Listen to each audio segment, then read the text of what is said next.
Oke, selamat pagi semuanya. Salam sejahtera buat kita semuanya. Salam buat semua mahasiswa.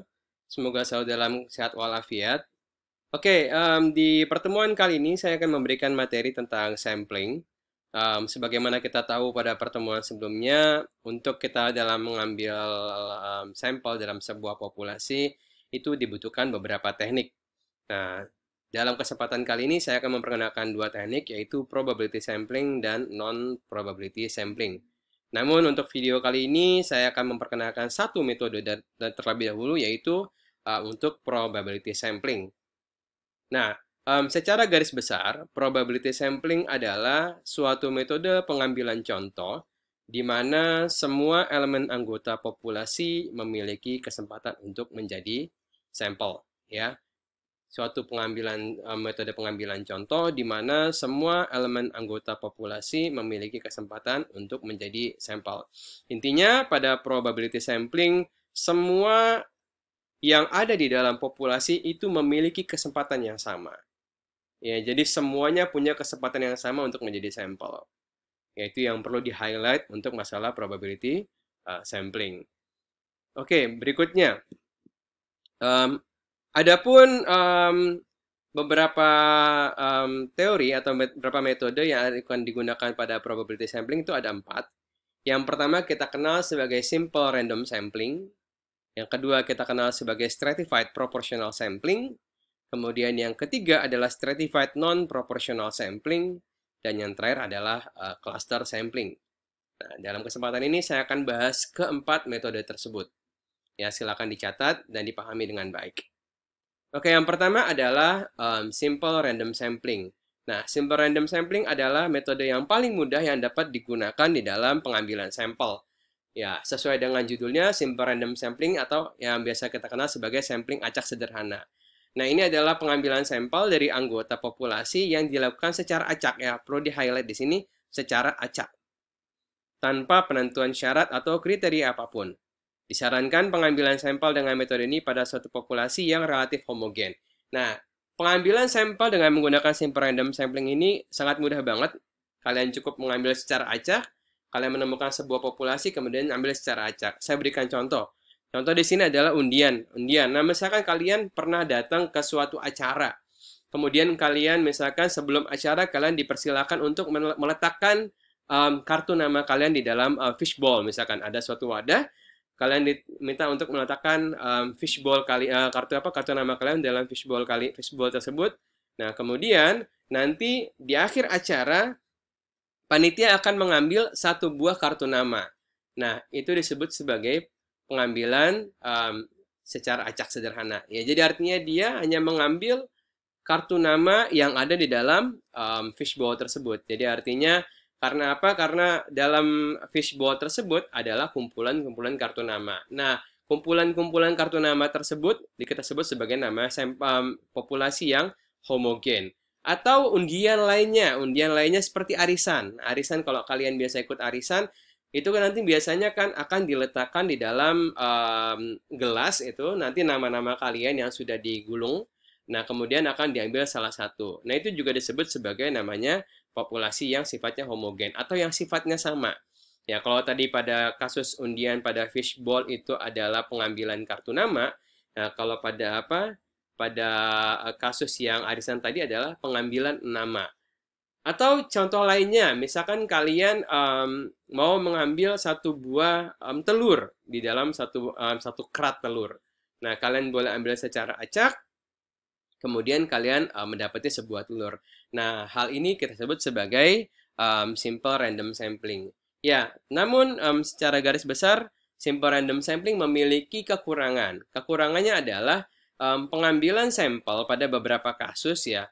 Kalau pada undian atau arisan oke lah ya, itu langsung keluar nama sebagai pemiliknya. Namun untuk beberapa kasus, misalkan seperti kasus tadi ketika saya harus mengambil telur di dalam satu kerat telur secara acak, itu memiliki resiko. Resikonya apa? Ketika saya ambil secara acak, bisa saja sampel yang saya ambil pada kerat tersebut adalah sampel yang tidak representatif atau sampel yang tidak mewakili. Bisa saja telur yang saya ambil di dalam kerat tersebut adalah telur yang mungkin yang busuk atau telur yang kurang bagus. Nah, itu konsekuensi yang kita peroleh ketika kita menggunakan simple random sampling sebagai metode pengambilan contoh yang akan kita ambil dalam pengambilan contoh.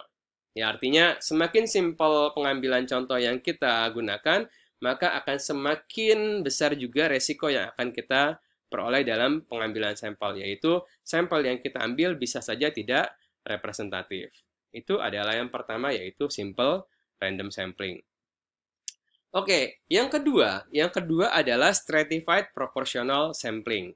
Nah, stratified proportional sampling adalah pengambilan sampel yang digunakan jika populasi bersifat heterogen dan memiliki strata atau tingkatan secara proporsional.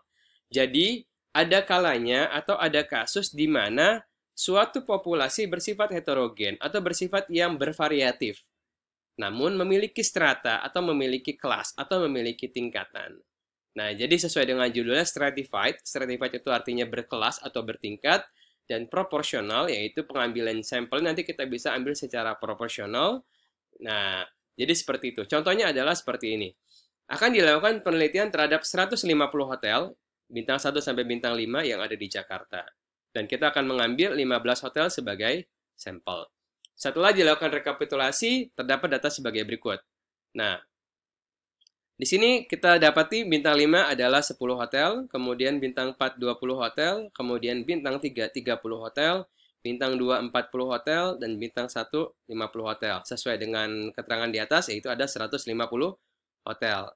Nah, karena kita menggunakan proporsional, sehingga prosentase pada pengambilan setiap kelasnya adalah 10%, harus sama. Nah, jika kalian bertanya, dari mana angka 10%-nya ini? Nah, angka 10%-nya ini adalah angka kesepakatan antara peneliti. Ya, jadi artinya sudah ada pembicaraan terlebih dahulu untuk menentukan prosentase yang pas. Sehingga, karena kita di sini akan mengambil 10%, maka pada bintang 5 akan diperoleh 1 sampel, kemudian pada bintang 4 ada 2 sampel, dan bintang 3 ada 3 sampel, bintang 2 ada 4 sampel, dan bintang 1 ada 5 sampel. Sehingga totalnya adalah 15 hotel, sesuai dengan yang kita inginkan. Nah, kemudian sampel yang pada kelasnya masing-masing ini boleh kita ambil secara acak. Artinya, kita boleh mengambil satu sampel ini pada bintang 5 saja. Kemudian kita akan mengambil 2 sampel ini pada bintang 4 saja, dan 3 sampel ini pada bintang 3 saja, dan 4 sampel ini pada bintang 2 saja, dan 5 sampel ini pada bintang 1 saja. Sehingga nanti sampel yang kita ambil itu akan representatif pada masing-masing kelas.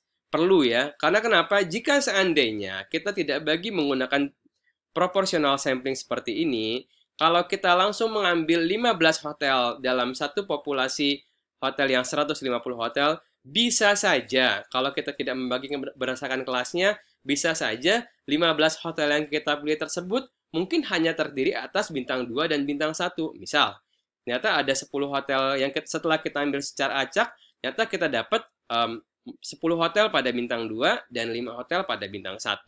Sedangkan pada bintang 4 dan bintang 3, bintang 5-nya tidak ada sama sekali contohnya. Atau bisa saja 15 hotel tersebut 15-15-nya terpilih pada hotel bintang 3. Sedangkan bintang 1, 2, 4, dan 5 tidak ada. Sehingga kalau kita langsung menggunakan simple random sampling, itu resikonya sangat besar. Sehingga perlulah kita lakukan pembagian berdasarkan kelas.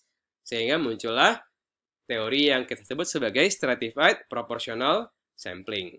Ya, itu untuk yang stratified proportional sampling. Kemudian yang ketiga kita sebut sebagai stratified non-proportional sampling. Nah, stratified non-proportional sampling ini adalah kasus khusus pada stratified proportional sampling. Jadi ada suatu kondisi, di sini disebutkan, teknik sampling digunakan jika populasi bersifat heterogen dan memiliki strata atau tingkatan, namun tidak bisa kita bagi secara proporsional. Jadi artinya ada suatu kondisi di mana populasi memiliki strata, namun tidak bisa kita bagi secara proporsional. Nah, disinilah contohnya. Contohnya adalah kita akan melakukan penelitian terhadap 53 karyawan yang terdiri atas direktur sampai dengan officer yang ada pada sebuah perusahaan. dan akan diambil 20% sebagai sampel. Nah, setelah kita rekapitulasi, diperoleh sebagai berikut ya. Di sini ada direktur 1 orang, kemudian manajer 4 orang, supervisor 16 orang, dan officer sebanyak 32 orang. Ini ada 53 orang karyawan sesuai dengan yang di sini. Nah, kemudian kita akan mengambil 25%. Kalau kita menggunakan stratified proportional sampling, maka semua kelas harus kita bagi secara proporsional sesuai dengan 25%. Sini officer 25%, supervisor 25%, kemudian manajer 25%, dan direktur seharusnya juga 25%. Namun pada kondisi ini, direktur kita tidak bisa bagi 25%. Kenapa? Karena direkturnya cuma 1 orang. Jika kita mengambil 25%-nya, maka direktur tidak bisa diwawancara. Sehingga pada kasus ini, direktur tetap kita menggunakan 100%. Nah, disinilah karena terjadi tidak proporsional pembagian prosentasenya, maka kita sebut sebagai stratified non-proportional sampling. Kita bagi berdasarkan levelnya masing-masing, berdasarkan kelasnya masing-masing, yaitu sesuai dengan jabatan. Namun prosentasenya ada satu kelas yang tidak bisa kita bagi secara rata, sesuai dengan kesepakatan.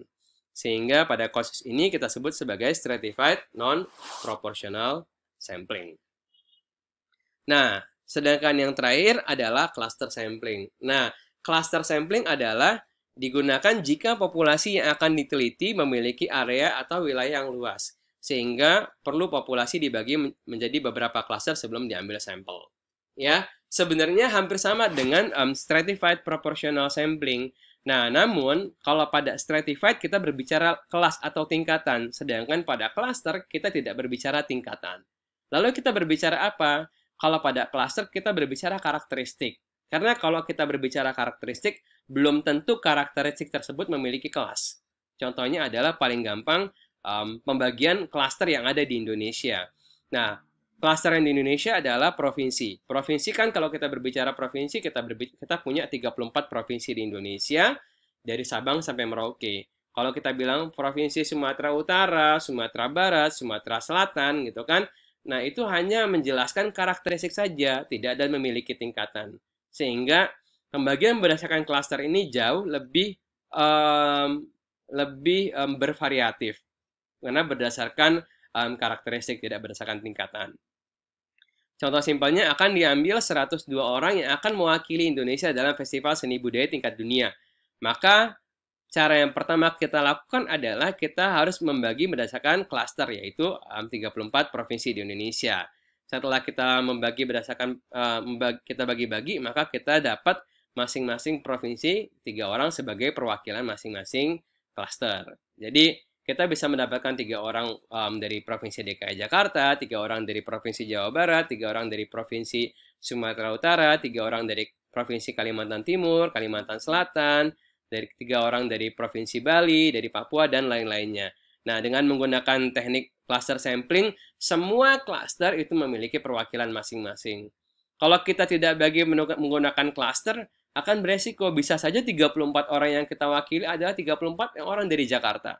Atau mungkin 34 orang itu terdapat semua di Pulau Sumatera. Atau 34 orang tersebut terdapat di Pulau Jawa. Atau 34 orang tersebut berada di, 102 orang tersebut terdapat di Kalimantan, atau 102 orang tersebut ada di Sulawesi.